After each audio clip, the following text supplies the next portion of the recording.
Hello दोस्तों, स्वागत है आप सभी का आपका अपने चैनल बेसिक नॉलेज में। दोस्तों आज का वीडियो झारखंड बोर्ड की क्लास 9 के विद्यार्थियों के लिए बहुत ही ज़्यादा महत्वपूर्ण है। जी हाँ दोस्तों, जिनके जिनके स्कूल में ये टेस्ट हुआ है, साप्ताहिक जांच परीक्षा हुआ है। जी हाँ दोस्तों, जब झारखंड बोर्ड के हो, दूसरे बोर्ड के हो, किसी भी बोर्ड के हो, अगर आपके स्कूल में ये हो रहा है, ठीक है, प्रोजेक्ट रेल के तहत जो साप्ताहिक जांच परीक्षा हो रहा है, तो आपके लिए बहुत महत्वपूर्ण होने वाला है, जिसमें आप लोगों को हम बताने वाले हैं जो आप लोग मैथ का क्वेश्चन पूछा गया था उनका बिल्कुल डिटेल सॉल्यूशन। आप लोग एग्जाम हुआ है तो देख लीजिए, मिला लीजिए, और जिसका नहीं हुआ है आगे के एग्जाम के लिए देख लीजिए।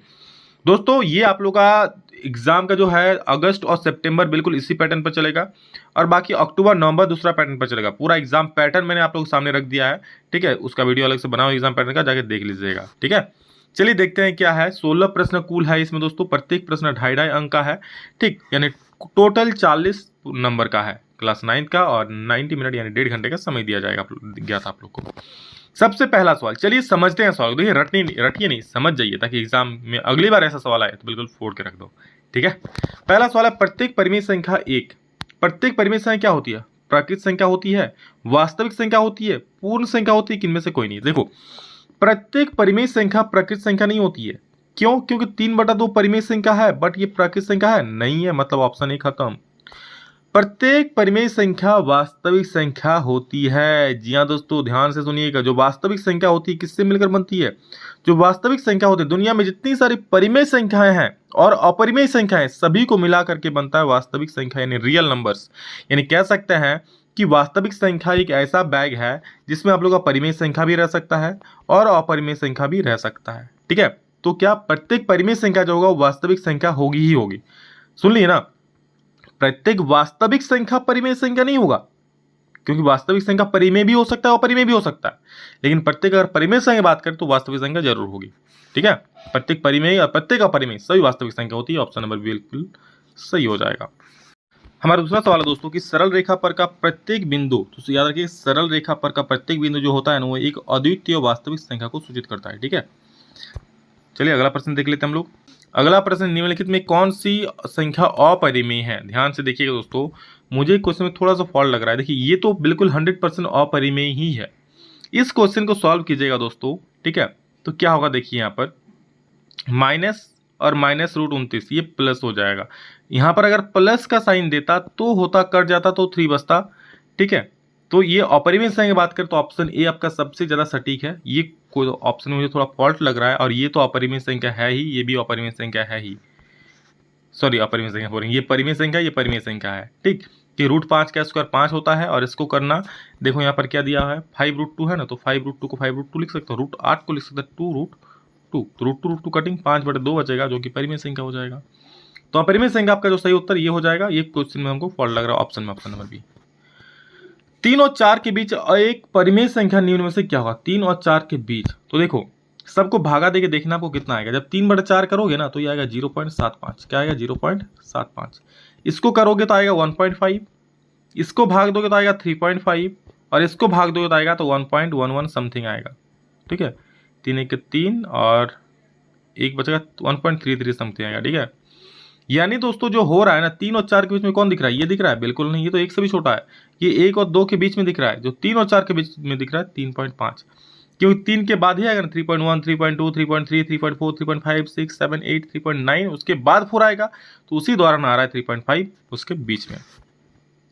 0.333 का PQ के रूप में व्यक्त, P/Q के रूप में व्यक्त कीजिए, निरूपण कीजिए, इनमें से कौन सा होगा, ठीक है। तो इसको आप लोग कर लेना। इसको जब आप लोग करोगे ना, देखो सबसे पहले क्या मानना, x बराबर ये मान लेना, 0.33333 मान लेना। अब देखो एक संख्या रिपीट हो रहा है, 3 बार आ रहा है, तो उसको 10 से गुना कर देना। तो दोनों तरफ 10 से गुना करोगे तो इधर 10x हो जाएगा, और इधर गुना करोगे तो इधर 3.3333 हो जाएगा, ठीक है। इस तरह से इसको समीकरण 1 मान लेना, इसको समीकरण 2 मान लेना। समीकरण 1 और 2 को माइनस कर देना 2 में 1 को, ठीक है। तो 10x में से 1x जाएगा तो 9x बचेगा, और 3.33 में तो पॉइंट वाला इधर जितना है सब कैंसिल हो जाएगा, सिर्फ 3 बचेगा। यानी x बराबर होगा 3/9, यानी कट क्या जाएगा 1/3। तो 1/3 जहाँ दिख रहा है आपको वही आंसर हो जाएगा, ठीक है। वैसे चिंता मत करो, ये चैप्टर में आप लोग डिटेल में एक्सप्लेन करके बताऊंगा डिजिटल बोर्ड में, बस इंतजार करो एक दो दिन। यदि x बराबर 3 y बराबर 2 है तो x के पावर y और y के पावर x का मान ज्ञात करें।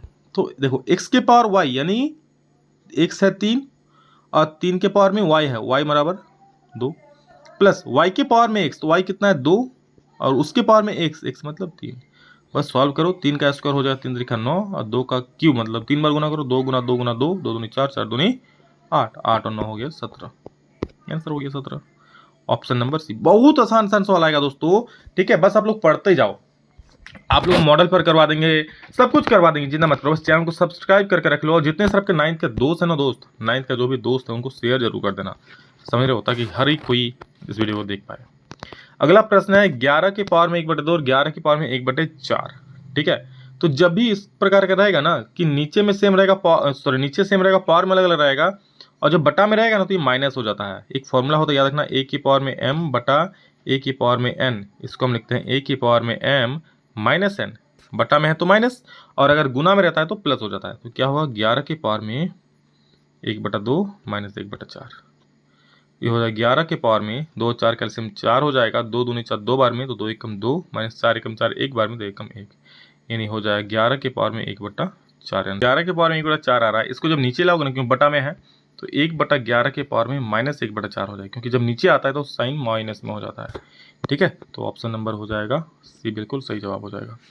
अगला प्रश्न देखो, इसका परिमीकरण करने बोला है, ठीक है, तो आप लोग इसको करना और कमेंट में बोलना है आंसर सबका कितना आ रहा है, ठीक है। परिमीकरण कैसे करोगे, जैसे 7 + 3√5 है ना, 7 + 3√5, तो ऊपर वाला सेम रहेगा, जो नीचे वाला है ना 7 - 3√5, इसको साइन को चेंज करके ऊपर नीचे गुना कर दो, यानी 7 + 3√5 एक बार करो और एक बार 7 + 3√5 करो, बस गुना करना, ये a + b का होल स्क्वायर हो जाएगा, ये स्क्वायर b स्क्वायर हो जाएगा। सॉल्व करना, कितना आंसर आया कमेंट में सभी लोग बोलना।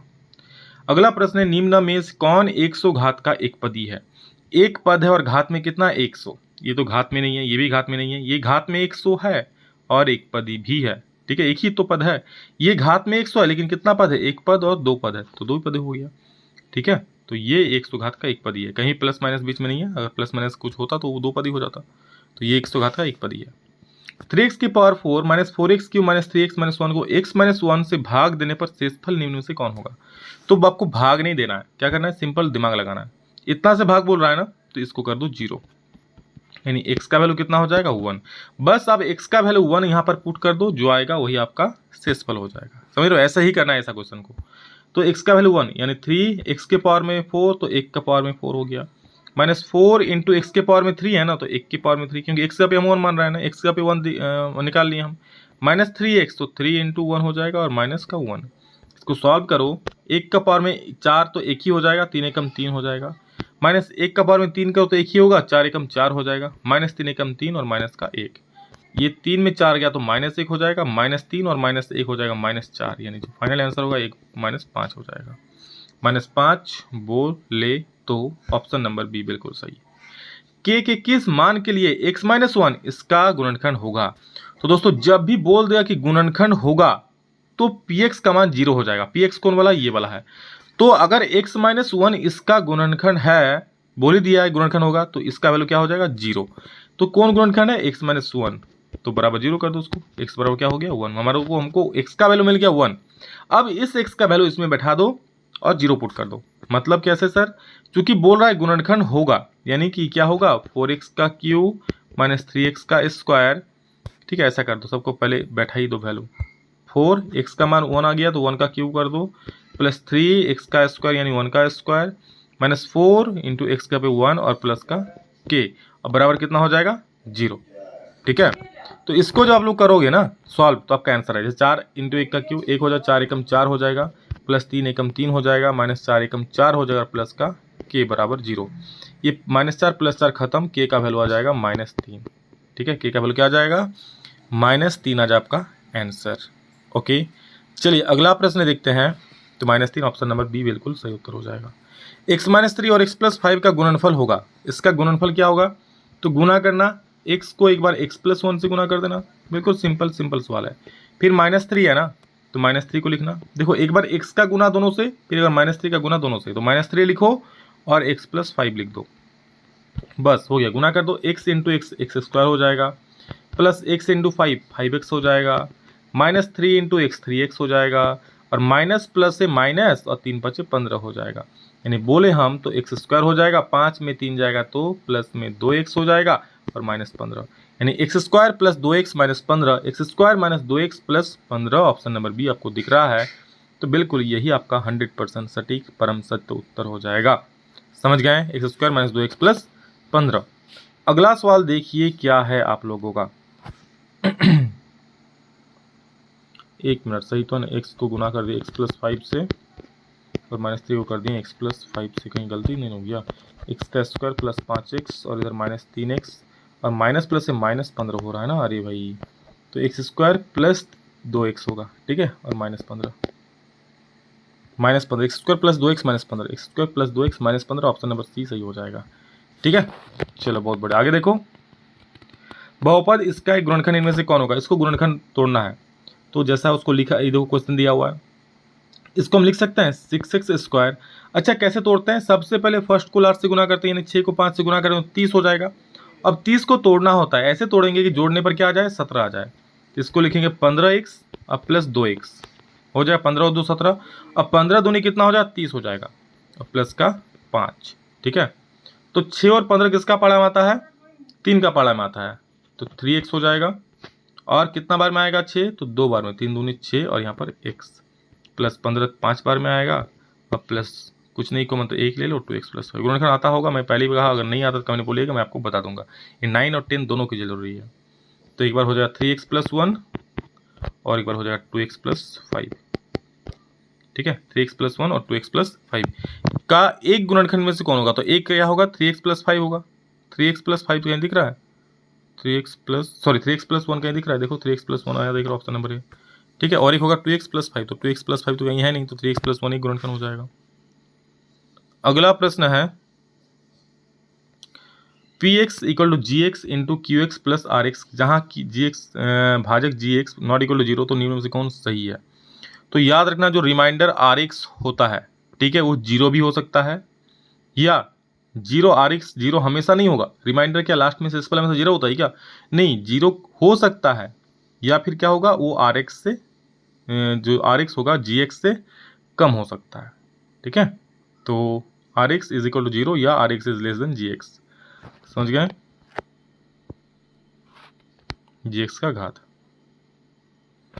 चलिए अगला प्रश्न देखते हैं, शून्येतर अचर बहुपद की घात। शून्येतर अचर बहुपद यानी कह लो शून्य, शून्य की पावर में हमेशा, तो याद रखिए शून्येतर अचर बहुपद की घात क्या होती है, हमेशा शून्य होती है, और 15 का ए बिल्कुल सही उत्तर हो जाएगा। 16 में देखो, यदि px बराबर इतना है तो p2 का मान क्या होगा, तो बस x यहाँ पे 2 बैठा दो, आंसर आ जाए। तो 2 है प्लस x यहाँ पे 2 बैठा दो, प्लस 2x स्क्वायर, तो 2 इंटू एक्स का स्क्वायर यानी 2 का स्क्वायर, माइनस x का क्यू यानी 2 का क्यू, तो कर देना 2 और 2 4 हो जाएगा।